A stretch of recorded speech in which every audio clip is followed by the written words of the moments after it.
Hey yo everyone, Andrew here, bringing you another video, and today we're going to be talking a little bit about Zelda timelines.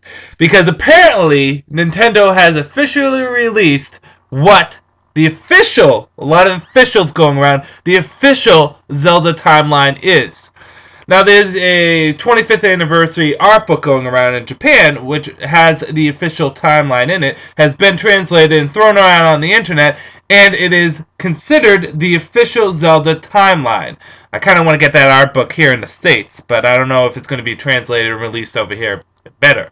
But there is an official timeline. So what I'm going to do in this video is I'm going to tell you guys the timeline, although a lot of you guys probably already know, talk about it a bit, see how I feel about the timeline, and see how close it is to my own personal timeline I had made up. Because I was actually going to do a new Zelda timeline theory video, but it doesn't seem like there needs to be one because I guess it's an official timeline. But before we actually get into discussion about the timeline itself, I wanted to show you something I got Zelda related. First and foremost, actually, I graduated college, and one of my friends, you probably can't see it, but over there where my hand is pointing, one of my friends got me a Zelda plush doll, which is currently riding my blue Yoshi. Talk about broken. Talk about broken. But it's the day after the Christmas. It's the 26th. Happy holidays to everyone who celebrated Christmas or Hanukkah or Kwanzaa or Batman Day for me. And I had a lot of gift cards to GameStop. So what did I do? I caved, or I guess it's not caving. I did the right thing that needed to be done, and I got the Zelda 3DS bundle pack, which comes with a commemorative Legend of Zelda Nintendo 3DS, and you can see the reflection of my WWE The Rock figures in the background. But it comes with the commemorative 3DS Zelda, which looks really, really, really nice. Here's the backing to it.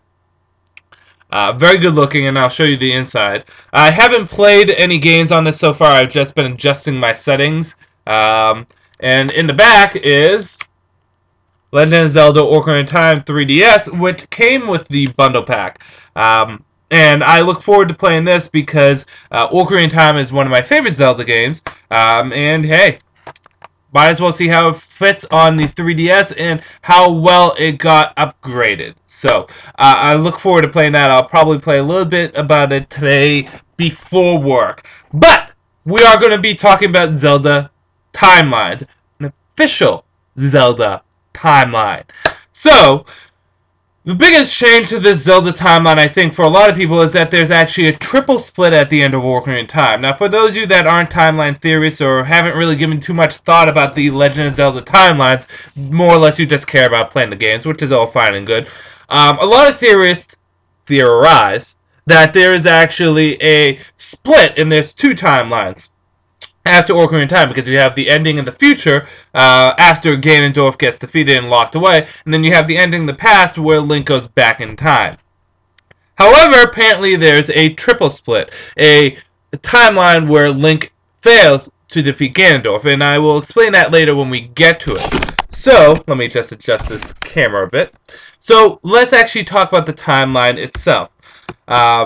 So, let's pull this up here. Here we go. Okay, so the Earth is created, and starting off, we have the first game in the timeline, which is the Era of the Goddess, Skyward Sword. So it's actually called the Era of the Goddess Hylia, and then Skyward Sword is the first game in the timeline, which it should be. I think Skyward Sword not only being an amazing game which everyone should buy, but I think it's a stable thing to put at the beginning of the timeline because it fits as a origin story for Zelda. It's kind of hard to do any game before it, whether it's, you know, older games that have been out or a new game they could come out with. It fits so well as an origin story for Zelda. So it's the creation of the Master Sword, Triforce coming to the land of man. It's just a lot of things that establishes the Zelda series. So Skyward Sword at the beginning sounds good.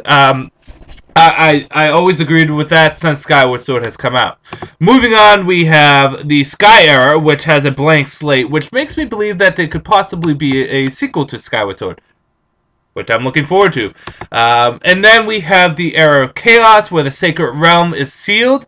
Then the era of prosperity, which the Hyrulean kingdom is established. After that, we have the next game, which is the Force era, which is the Minish Cap and the Four Swords game. So apparently Minish Cap comes next with the evil god Vati born, and then the Four Swords game where Vati is resurrected.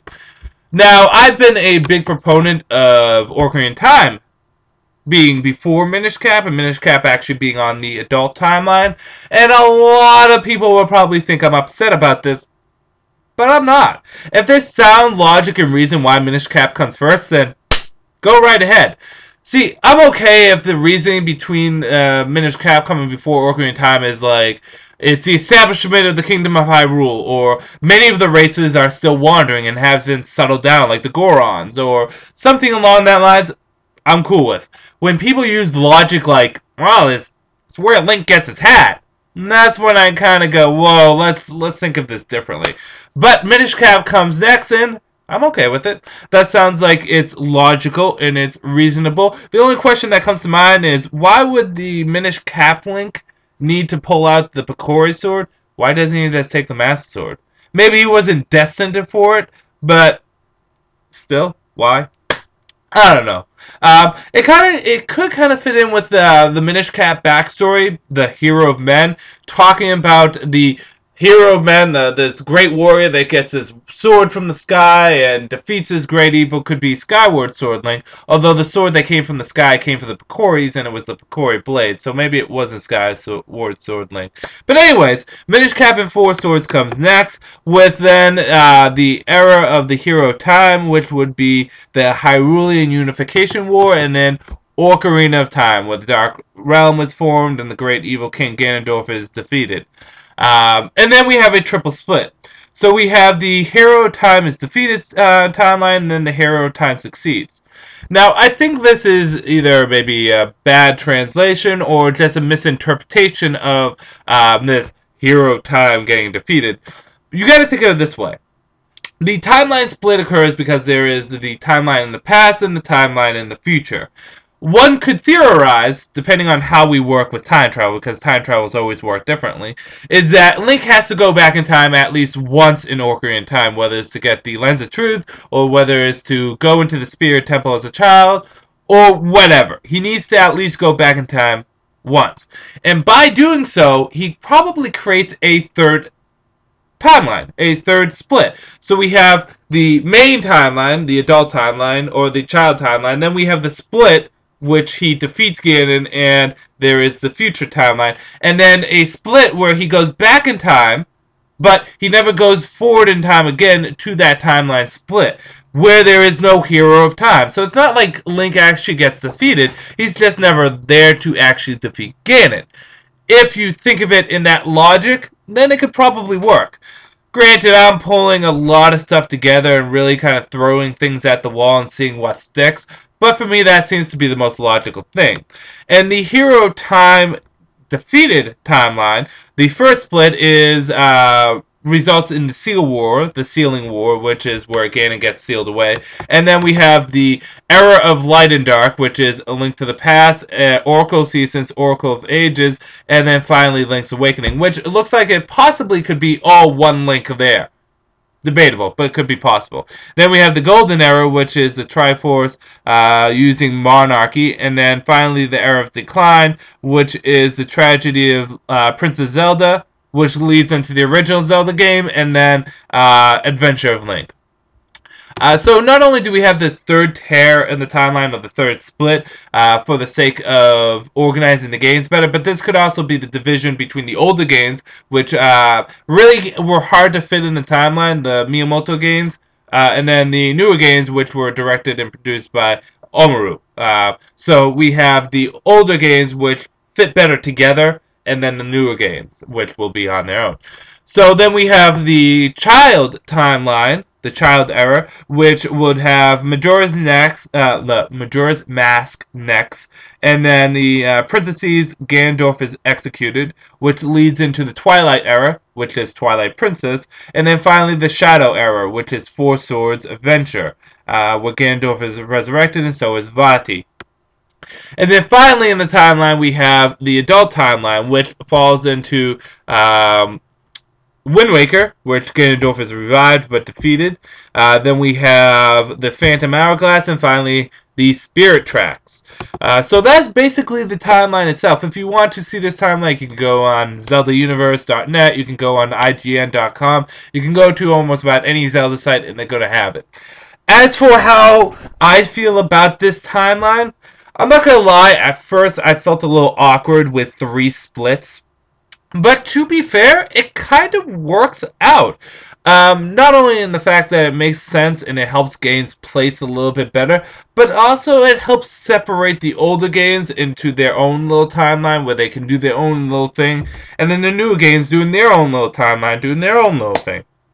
It works out pretty sound, although the only thing that bothers me is the concept that the Link could lose to Ganon in the final battle in Ocarina of Time. I like the concept and the logic that I use that Link causes a third tear in the timeline, or a third split in the timeline, when he goes back at least once as a child. Now, one could argue that, hey, well, geez, Andrew, didn't Link go back in time like a bazillion times in Majora's Mask? Yes, he did, but to be fair, Link was in another dimension, in another region, or another universe. You could say it's another plane of existence. So, time travel could work differently there. I mean, it's really hard to kind of throw things together when you have so many different games with so many different laws and rules and logic to them. But my answer to that is just Majora's Mask set into another plane that is separate from Hyrule and all the other kingdoms around it. So thus that means that it is really kind of bound by its own rules and its own physics. If you played Dungeons and Dragons, particularly 3.0 and 3.5, you would know that there is multiple planes in the cosmology, in that each plane is bounded by its own rules. So time could pass differently in one plane or be affected differently in another. Again, I'm just kind of throwing things together. But on a whole, if this is the official Zelda timeline, which it looks like it will be, I'm always going to be a teeny bit skeptic, but I am ready to accept this as an official timeline because it works well. It works well. All the games fit into place very nicely, and I would be okay with this timeline. So, anyways, with that said, what do you guys think about this official Zelda timeline? Do you agree with it? Do you think it's logical? Do you think it makes sense? Would you be okay with it? And most importantly of all, is it similar to your Zelda timeline? How different is it from yours? Did you have a triple split? Did you go by the double split? Do the games go on the timeline as you had them? Really, tell me, what do you think? With that said, I'm going to end this video here. I got some Legend of Zelda 3DS Ocarina of Time to play, and I gotta do it now. So this is Andrew saying, peace out for now.